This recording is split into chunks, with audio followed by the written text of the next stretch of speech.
At exactly 4:10 p.m., David stood on the front porch of his son's house, rain dripping from the rim of his jacket as he pressed the doorbell. He had imagined warm hugs, excited grandchildren running toward him, and maybe even a little laughter to soften the 3rd anniversary of his wife's passing. But when the door swung open, Ryan stood there with a tight face that looked nothing like a welcoming son, and everything like a man preparing for an argument he had rehearsed. "Dad," Ryan muttered, stiff as cold metal. Before David could speak, Ryan added sharply, "Why are you here today?" The cold October air blew between them, carrying a pressure David could not yet understand. "Ryan, today makes 3 years since your mother passed," David said softly, trying to ignore the hurt in his son's eyes. "I thought we could spend time together, maybe with the kids." But Ryan cut him off. "Mom is gone," he snapped. "And what? Now you're here for money again." David's heart stumbled. "I'm not here for money," he whispered. "I just wanted to see my family." Behind Ryan, Lisa, his daughter-in-law, stepped forward with crossed arms and a cold stare. "David," she said, "you always bring problems. When it's not failed investments, it's house repairs or medical bills. We're tired. We're not your bank." Her perfume floated out into the rain, sweet but sharp, just like her words. David stood there, soaked and shivering, staring at the people who once called him Dad with love. "I raised you, Ryan," he said quietly. "I gave you an education, bought your first car, even helped you with the down payment for this house." But Ryan shook his head with a cold laugh. "Yes, and you never let us forget it. You were only a good father when you had money." The words hit David like a falling brick. He stepped back, gripping the wooden doorframe as if it were the only thing keeping him upright. Before he could gather his breath, Lisa stepped closer, voice sharp as broken glass. "Until you respect our boundaries, you will not see the boys. And that is final."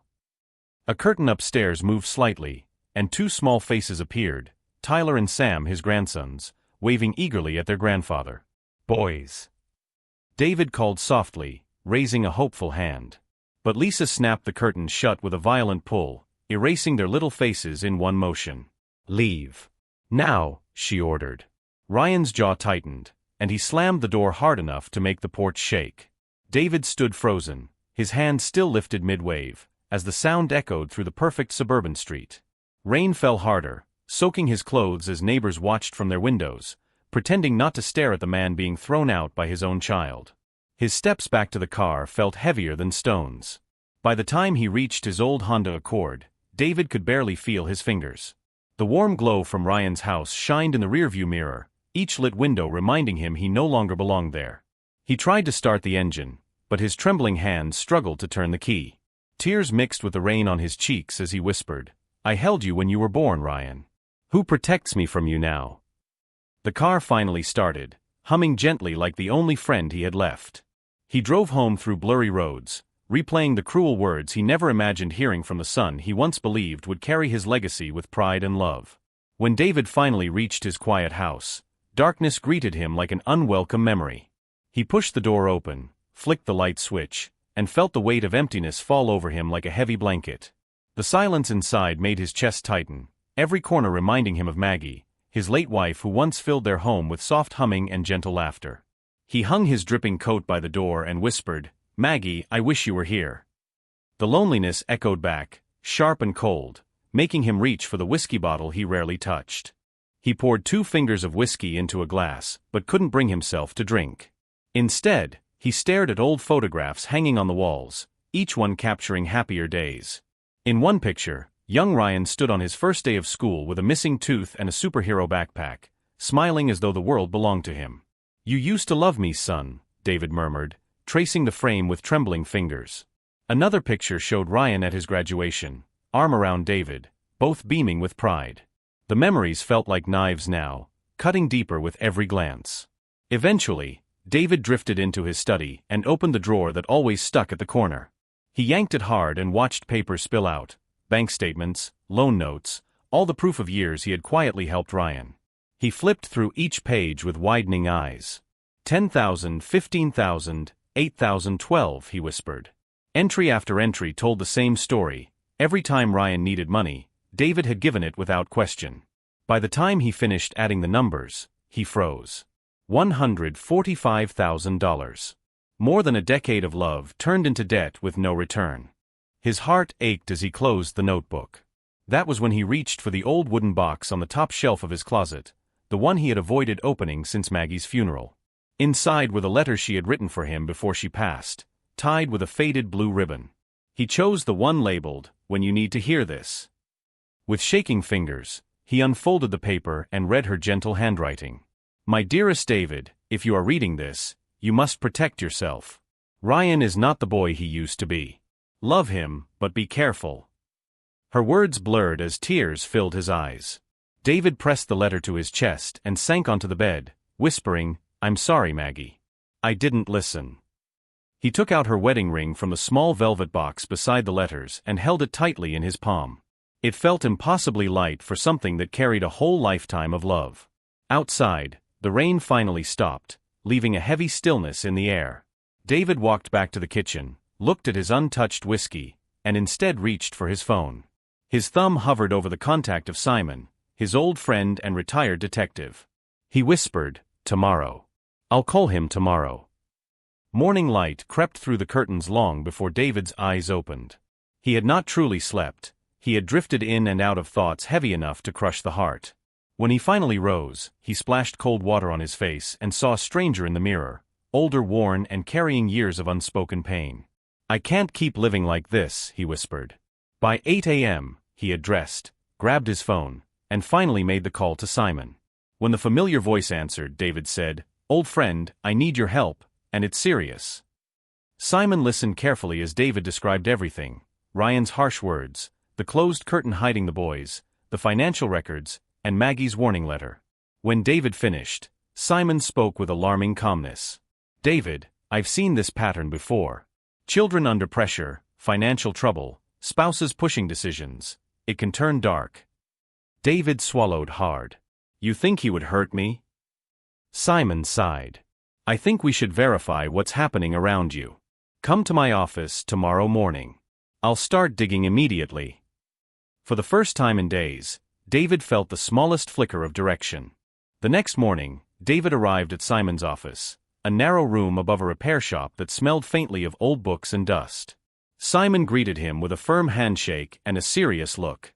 "Let's go through your notes," he said, pulling out a fresh pad.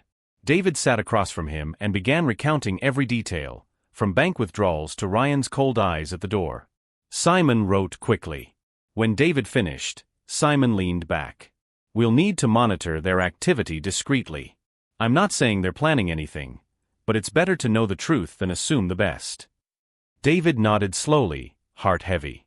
For the next several weeks, Simon quietly investigated. He checked property records, financial ties, and even subtle changes in Ryan and Lisa's accounts. David tried calling Ryan during that time, hoping to mend things, but every call went unanswered.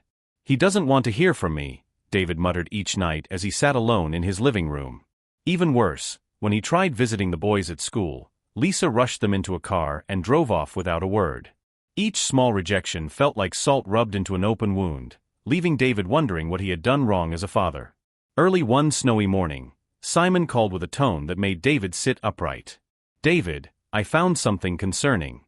They applied for new financial documents requiring your signature. And they listed you as someone who needs assistance." David's heart thudded painfully. "Assistance? Simon, I'm not helpless." "I know," Simon replied, "but someone is presenting you that way." David felt his throat tighten. "What do we do?" Simon answered, "You stay alert. And if they reach out again, call me first. I need to see if this is simply bad judgment, or something intentional." Days later, the unexpected happened. David's phone rang one afternoon, and the screen showed Ryan. His breath caught. "Dad," Ryan said gently, "I'm calling because—" "I'm sorry." David froze. "Sorry." Ryan continued, "The boys miss you. We all do. Lisa wants us to move forward. Come for dinner next Wednesday. Let's make peace." David's heart cracked open with fragile hope. "Dinner? With the whole family?" "Yes, Dad," Ryan said. "We want to start over." When the call ended, David sat motionless, whispering, maybe things can still be repaired." But the moment he hung up, doubt crept in like smoke under a door. David immediately phoned Simon and relayed the conversation. The detective's tone turned sharp. "David, give me 1 hour. Do not say yes yet." "But he apologized," David said weakly. Simon replied firmly, "Apologies can be bait. Let me check something." The next hour stretched like a year as David paced the living room. When the phone finally rang again, Simon's voice held urgency. "David, this dinner is part of a plan. I've heard conversations that concern me. You cannot walk into that house blindly." David's knees weakened. "Simon, what are they planning?" Simon inhaled slowly. "There are discussions about documents, signatures, and a way to influence you. We need evidence, David. Solid evidence before authorities can step in." David pressed a hand to his forehead. "So what now?" Simon responded, "If you agree to go, you will not be alone. You'll wear protection, and you won't drink or sign anything. We only need them to speak clearly about their intent. Once we have that, we can intervene legally." David whispered, "You want me to walk into a trap?" Simon answered softly, "No. I want you to expose one." The plan was set the next morning. David met Simon and a pair of detectives in a quiet office where they explained everything. Detective Grace said gently, "Sir, we'll place a small microphone under your shirt. You'll also carry a GPS tracker so we know your exact position. If anything feels dangerous, touch your right ear. We'll be 1 block away." Detective Mark added, "Whatever they give you, do not drink it. Pretend to sip. Act slow if needed. We just need them to reveal their intentions out loud." David nodded, feeling equal parts fear and determination. "I won't let anyone take advantage of me again." That Wednesday evening, David dressed in his best suit, placed wrapped gifts for the grandchildren on the passenger seat, and stared at himself in the car window. "Be strong," he whispered. As he drove toward Ryan's house, the detectives followed discreetly behind in an unmarked car. His heart pounded like a drum in his chest, but his hands remained steady on the steering wheel. "For Maggie, for the truth," he murmured. When he arrived, the lights inside Ryan's house glowed warmly, as if nothing but love waited inside.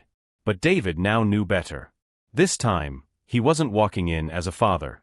He was walking in as a man ready to face betrayal head-on. When Ryan opened the door, his smile looked too polished, too rehearsed. "Dad. You made it," he said, pulling David into a hug that felt stiff as cardboard. Inside, the house smelled of roasted meat and expensive candles, but the warmth felt artificial, like a stage set for a play. "Where are the boys?" David asked gently, glancing toward the living room. "Oh, they're at the neighbor's house," Ryan said quickly. "They'll join us later." The lie cut through the air, sharp and obvious. David forced a nod, whispering inside, "Be careful." Lisa appeared from the kitchen carrying 2 wine bottles, one labeled for guests, one unlabeled. She set the unlabeled bottle near David's plate with a bright smile that never reached her eyes. "David, try this red wine," she said sweetly. "It's special, imported just for tonight." David lifted the glass, tilting it slightly to wet his lips without swallowing. "Very nice," he said weakly. Lisa's satisfied nod sent a cold ripple down his spine. Ryan clinked glasses loudly. "To new beginnings," he said. David repeated the gesture slowly, performing the role of a man growing drowsy. Dinner unfolded like a carefully planned scene. Ryan apologized repeatedly for his behavior months earlier, and Lisa chimed in often with sympathetic sighs and gentle touches on David's hand. "We were stressed, David," she said softly. "We didn't mean to push you away." David slumped slightly, letting his eyes droop. "It's all right," he murmured. "I'm just tired." Ryan exchanged a quick glance with Lisa, the kind that told David everything. His act was working. The wire beneath his shirt captured every whisper, every shift, every lie. After 20 minutes of small talk, Lisa stood abruptly and retrieved a thick brown folder from a hallway cabinet. She placed it in front of David with deliberate care. "We want to help you manage your life better," she said calmly. Ryan added, "Dad, you've been overwhelmed lately. These papers will simplify everything." David blinked slowly. "Papers?" Ryan nodded. "Yes. Transfer of your house, your accounts, and permission for us to make decisions on your behalf. You won't have to worry anymore." The words felt like arrows hitting old wounds. David leaned forward, acting confused. "Why do I need this?" he whispered. Lisa's tone sharpened. "Because you can't live alone anymore, David. You forget things. You're aging." Ryan softened his voice. "Dad, it's okay. Just sign the documents. It's for your safety." David swallowed hard, letting genuine pain mix with the act. "And what happens after I sign?" Lisa stepped closer, her voice low and cold. "We'll place you in a comfortable assisted facility. Nothing to be scared of." The room felt suddenly smaller, like the walls were leaning in. Before David could respond, the front door opened, and a woman with a stern face entered carrying a black briefcase. "Good evening," she said. "I'm Ms. Carter, the notary." Ryan smiled widely. Perfect timing.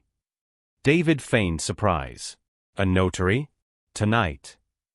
Ms. Carter nodded. "I'm here to authorize your signatures. Everything will be legal." David felt his pulse pounding in his throat. He slowly touched his right ear, the first signal. In a van 1 block away, detectives leaned forward, listening closely as the tension inside the house climbed. Ms. Carter placed the documents neatly on the table, sliding them toward David. "Sign here, here, and here," she said. "Once completed, your son will have full authority over your finances." David let his hand tremble as he picked up the pen. "I'm not sure I understand," he murmured. Ryan leaned in, hiding irritation beneath a smile. "Dad, please. You trust me, don't you?" Lisa folded her arms. "David, we've explained everything. Just sign." David swallowed and asked softly, "What was in that wine? I feel strange." Ryan stiffened. Lisa's eyes widened. Their silence was caught perfectly on the microphone. "You'll be fine," Lisa said quickly. "It's just a mild relaxer. Helps you stay calm during the signing." There it was, the confession detectives needed. David lowered the pen and touched his ear again, second signal. Lisa stepped closer, her voice slipping into frustration. "Just sign, David. You won't even remember this tomorrow." Ryan hissed, "Lisa, stop talking." But she continued anyway, anger overcoming caution. "We can't keep supporting him. This is the only way. Once he signs, everything will be ours. And he won't fight us from that nursing home." Sirens wailed faintly in the distance. Ryan froze mid-sentence. "What is that?" he whispered. Lisa rushed to the window and pulled the curtain aside. Red and blue lights reflected against her shocked face. "Police," she breathed. Ms. Carter backed away from the table.